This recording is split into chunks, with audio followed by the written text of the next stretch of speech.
For 3 centuries, the Morita family brewed premium sake in the village of Kosugaya. When Akio Morita was born, his path was already mapped out. He was the 15th generation heir to a wealthy, elite dynasty. The cultural expectations were absolute. Tradition required that when he took over the family business, he would surrender his birth name and adopt the ancestral title of the family patriarch, Kyuzumon. But the young heir didn't fit the mold.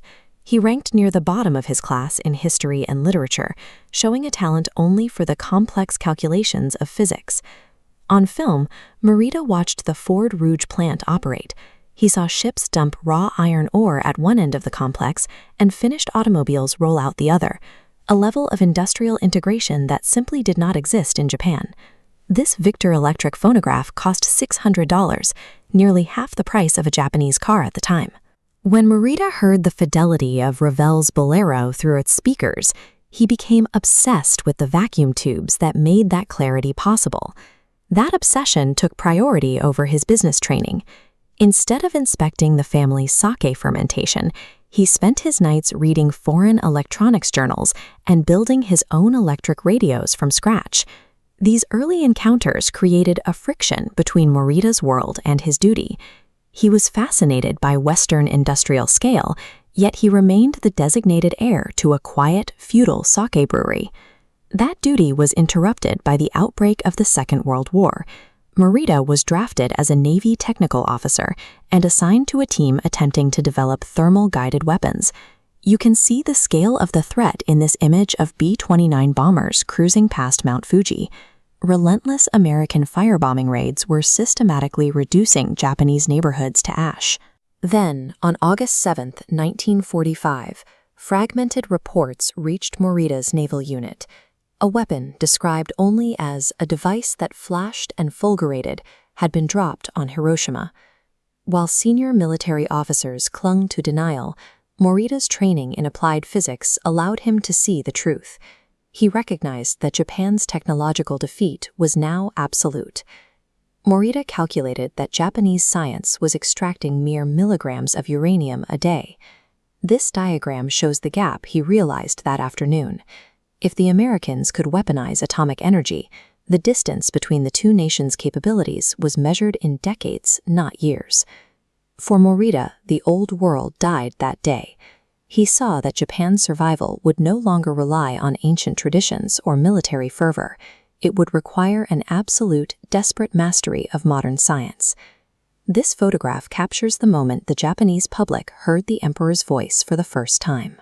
He urged them to endure the unendurable, signaling the formal surrender and the dissolution of the military. Morita returned to find Tokyo reduced to a charred wasteland. The infrastructure of the capital was almost entirely flattened. Seeking a path forward, Morita reconnected with Masaru Ibuka, a brilliant engineer he had collaborated with during his wartime research. Ibuka had gathered 7 employees to start a telecommunications lab on the 3rd floor of the Shirokiya department store, a damaged, hollowed-out building in the center of the ruins. The physical destruction of Japan's industrial complex provided a clean slate. With the military gone, these engineers applied their talents purely towards civilian innovation. Their first product was a complete failure. They attempted to build an electric rice cooker using a wooden tub, but it consistently produced rice that was either raw or burnt. They shifted focus to a more pressing need. Japanese citizens were desperate for global news, so Ibuka's team designed a simple shortwave adapter that converted standard household radios to pick up international frequencies. Capital was non-existent. To secure basic parts, like vacuum tubes, Morita traded his family's elite sake on the black market just to keep the operation running. But the family business still expected Morita to return.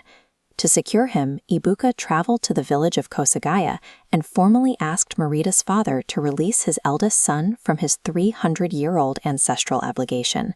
His father finally agreed, providing his blessing along with $500 in seed money.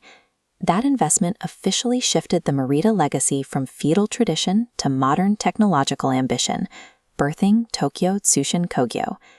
By 1958, the scrappy startup took a new, internationally resonant name, Sony. The Sony Walkman signaled a mastery over miniaturization that the world hadn't seen before. It changed the way people interacted with music on a global scale. This obsessive precision was the response to the technological humiliation of 1945. These engineers spent decades building a reality where Japanese electronics set the global standard for quality. This image of a successful Akio Morita shows the result of a massive personal risk.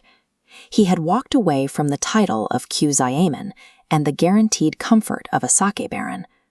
Morita left behind a 300-year-old destiny to build something of his own.